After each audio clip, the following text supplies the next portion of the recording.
The first update we have today is Heather Dubrow's intense reaction to claims made by Gina regarding information about Katie Janela. This all kind of kicked off with Gina public statement on Watch What Happens Live. She alleged that Heather sent sensitive information about Katie Janela's custody situation to Emily Simpson, information that Emily then exposed at the Real Housewives of Orange County reunion. Right. That's a pretty big accusation to make publicly. Exactly. And Heather's response, it was swift and very direct. She immediately called Gina. Heather's own words were that she lit her up over these claims. Apparently, Gina didn't answer at first. Avoidance, perhaps. Maybe. But she did eventually call back the next day and apologized, which, well, that really sets the scene, doesn't it? It absolutely does. It kind of illuminates the speed at which allegations can escalate in, a public forum like that, and the immediate pressure that creates to respond.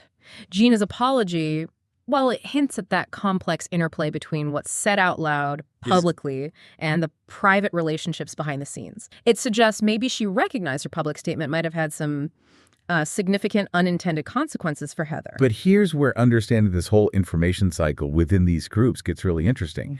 Heather then clarified what actually happened, or her version of it.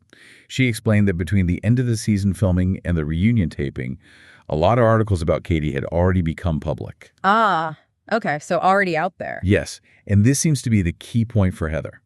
She stated that cast members herself, Emily, Gina, Shannon Bedore, Tamra, Chanavia, they were all sending these already published stories to each other.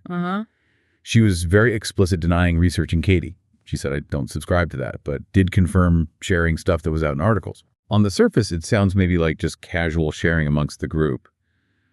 But what's the deeper implication here? Is there's like a real difference between actively digging for dirt and just forwarding public information when you know a reunion's coming up. Well, that's a crucial distinction, isn't it? And it really taps into this social proof phenomenon within these kinds of groups.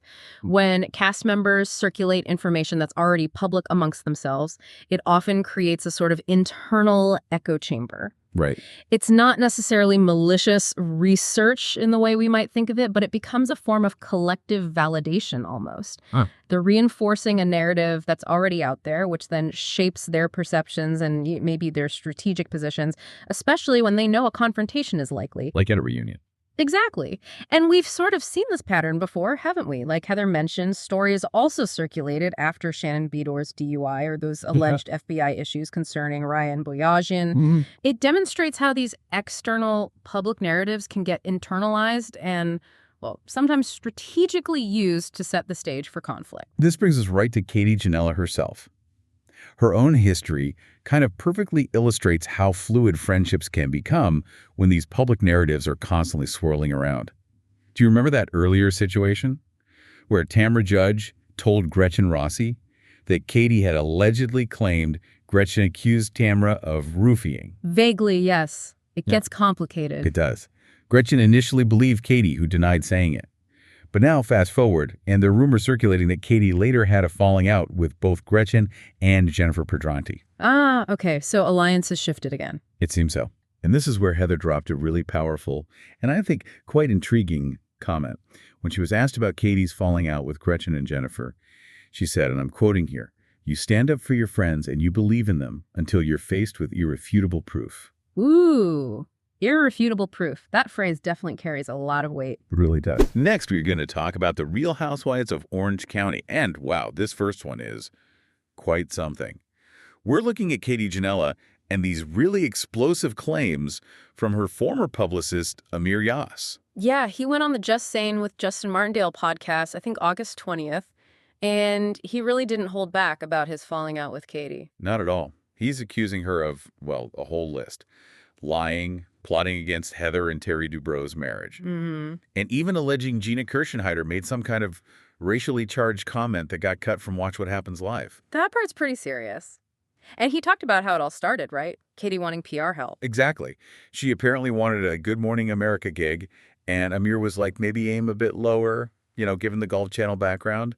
Sensible advice, maybe? Seems like it, but then their, quote, genuine friendship just dissolved. Right.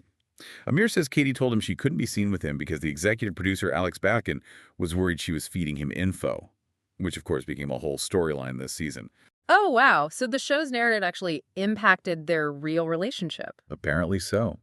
Amir felt like she just pretended not to know him after using his help.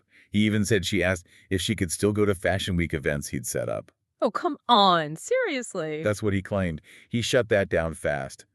He also describes her as yelling drunk, cussing, just totally different from the Katie on TV, and claiming she threatened to expose Heather and Terry Dubrow's marriage. He said he warned her she'd look crazy attacking them, calling their marriage an institution. That's quite the accusation to level against someone. And risky, like he said. Definitely. And then there's the blogger angle.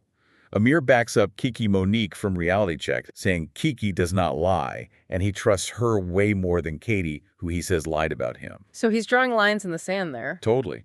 He suggests Katie's whole game plan was to look like the perfect housewife who secretly had all this tea to use against people. A calculated strategy, he implies. And then the kimchi comment allegation against Gina. Katie supposedly claimed Gina said she smelled like kimchi on Watch What Happens Live, but it got edited out. Okay. And then, according to Amir, Katie made him edit that detail out when he talked about it. He was careful to say this is all allegedly from Katie, though. Right, gotta add the allegedly. Still, it's a lot. What does this illuminate about the risks involved? Well, it's fascinating, isn't it? Because an ex-publicist revealing details is different from, say, a castmate feud. This strikes right at the core of that carefully crafted public image. Right, the person hired to protect the image. Exactly. You bring someone that close into the strategy sessions, essentially. You're handing them the keys. If that relationship implodes, especially under the pressure of filming... The potential for damage is huge. Yeah, immense. Okay, next update we have about the Real Housewives of Miami. We're shifting gears to social media drama and some reunion chaos teasing. Ah, yes, the classic post-reunion unfollow. You got it. Kiki Barth, friend of the show, unfollowed Guerdy Abraira right after they filmed the Season 7 reunion. That was back on August 8th in New York. And an unfollow these days is practically a press release in the Bravo world. Totally. Yeah. Kiki talked about it on New York Live, said she usually gets along with everyone. It takes a lot for her to, react like this. She felt she was a really good friend to Guerdy all season. Okay, so what was the break-in point? Kiki felt Guerdy was reacting to how the episodes were edited and maybe fan comments online instead of just talking to her directly about whatever the issue was. So Kiki said she just needed a break. Simple as that. Fair enough. Did she dish on the reunion itself? Oh, yeah. She teased it was very chaotic, said a lot of bombs were dropped, and crucially, a lot of people didn't take accountability. Ooh. Kiki thinks it'll be better than the whole season and maybe their best reunion. She finished with, "Wait till you see fire." High praise. Sounds like we're in for a good one. Sounds like it. She also gave a quick personal update. Son's in his second year of college. Daughter just started kindergarten. So Kiki's thinking about dating again. Good for her. All right, next update we have about the Real Housewives of New Jersey. And this one, well, it's getting legally complicated in drawing in the next generation. We're talking Luis Ruelas, his ex Vanessa Reiser, and now Gia Giudice. Right, Teresa's oldest daughter. How did she get pulled into this? Well, Luis is still in this legal fight with Vanessa. He's trying to get her found in contempt of that 2020 agreement they had, the one about not making derogatory statements about each other. Okay, I remember that. Didn't Kim DePaola get involved somehow before? She did, yeah. There's a conflict of interest issue raised. But now, Luis is claiming Vanessa followed Gia, who's 24 now, on Instagram. Just followed her. That's the claim. Yeah. And Luis says Vanessa makes her presence known there, too, causing uncomfortable feelings for Gia and daily emotional distress for the family. That feels a bit thin, maybe. Just a follow. How does Vanessa respond? Vanessa's defense is basically, the screenshot Luis provided is from a 2021 post by Gia. It doesn't mention Luis, and she didn't like it or comment. Okay. And she points out, if Gia felt harassed, she could block, report, or even file her own civil action, but she hasn't. So Vanessa argues Luis can't just blame Gia's discomfort on her based on that post. Makes sense. Is that Luis's only claim against Vanessa in this contempt thing? Oh, no. Oh. He's also bringing up other stuff. Claims Vanessa told Kim D she'd milk their past relationship for everything it's worth. Oof. And he alleges Vanessa deliberately befriended other RHONJ cast, like Jackie Goldschneider, back when Jackie and Teresa were feuding, specifically to attack him and Teresa. So he's painting a picture of a pattern of behavior. Did Jackie back that up? Apparently, yes. Jackie Goldschneider actually gave a court statement saying Vanessa's actions were consistent and aimed at disparaging Luis. So that's significant corroboration for him. Wow, okay. That adds weight. Luis isn't stopping there. He also alleges Vanessa called him narcissistic on some podcast, claimed Teresa was being fed false info, even hinted at mind control. Good grief. This is getting intense. He claims all this defamatory conduct has cost him significant business opportunities and caused economic damages, not to mention the impact on his personal life, marriage, and kids. So he's alleging real harm. Yeah. Vanessa denies everything, but Luis is pushing to have her jailed for contempt. And meanwhile, the show itself, RHONJ, is on pause. Adds another layer of uncertainty. It really does. So you have a private agreement, alleged breaches playing out very publicly, social media interactions used as evidence, and a young adult daughter brought into the legal filings. Right. Next update we have about the Real Housewives of Beverly Hills. We need to unpack this really difficult divorce between Denise Richards and Aaron Phypers. And there are some pretty shocking claims flying around, especially about their daughter. Yeah, I saw headlines about this. It sounds painful, especially the part about Eloise. It really does. Yeah. Aaron, who's 52, is claiming Denise, 54, actually failed to file his adoption papers for Eloise, who's 14 now. Wait, what? But Denise always said he had adopted Eloise back in 2019, right? That's what was publicly stated, yes. But Aaron's saying that didn't happen legally. He calls Eloise his daughter by bond of over 9 years, but says he feels legally without his daughter. He calls it immeasurable harm. Wow. That's a huge, very personal claim to make in a divorce filing. Denise adopted Eloise originally back in 2016, right? Before Aaron. Correct. And she has her older daughters, Sammy and Lola, with Charlie Sheen. So this adoption issue with Aaron is unexpected. Definitely. What prompted this filing from Aaron? It seems to be a response to Denise asking him and his family to move out of their former home so she could get her stuff, including, wait for it, 34 pets. 34. 34, yes. And there are major money issues, too. Denise's landlord apparently told her Aaron hadn't paid rent. Eviction was looming. Oh, boy. Aaron fired back, claiming Denise withheld his work equipment for nearly 2 months and had sole control over their money. He wants his stuff back from Denise's place, too. Okay, so it's messy on all fronts. Property, pets, money. And living conditions. Aaron claims he and his family were living without gas or hot water for more than 90 days while looking after Denise's animal. No hot water for 90 days while caring for 34 animals. That sounds grim. He even claims his own mother, Patricia, had to buy dog food using her small pension and provided tons of unpaid childcare for Eloise, like 17 to 20 days straight sometimes. This evokes a really difficult picture, so he's making financial demands based on this. Big time. He wants $75,000 for lawyers, another $140,500 to cover back rent, HOA fees, utilities, and then the kicker, he's claiming $638,750 in unpaid labor for taking care of those 34 dogs for over 3 years. $600,000 for dog care. That's a number. It is. Meanwhile, Denise posted on Instagram, just being really candid, said her summer's been shitty. The divorce is very, very, very difficult, especially being her second one. Understandable. It's tough going through that publicly. She thanked fans, said she'll share more when the timing is right, but can't say much now because of the press. She also mentioned having surgeries but didn't post about it because of all the divorce drama. Keeping a brave face, sounds like. And RHOBH is filming now. Yep, season 15 is in production. Expected later this year or early next, so this will all likely be unfolding while she's filming. God, the pressure, this whole situation, the adoption claim, the 34 pets, the financial warfare, it really clarifies how tangled legal and emotional issues get in divorce. Especially with kids and, well, a small zoo involved. Exactly. Okay, one more stop. Back to the Real Housewives of Orange County. Next update we have about the never-ending naked wasted saga. Blame shifting, blogger involvement. It's still going. Naked waste and gate, the gift that keeps on giving, or maybe the headache that won't stop. Pretty much. And Kiki Monique, the blogger, is right back in the center of this latest chapter. Remember, she's the journalist Gina calls.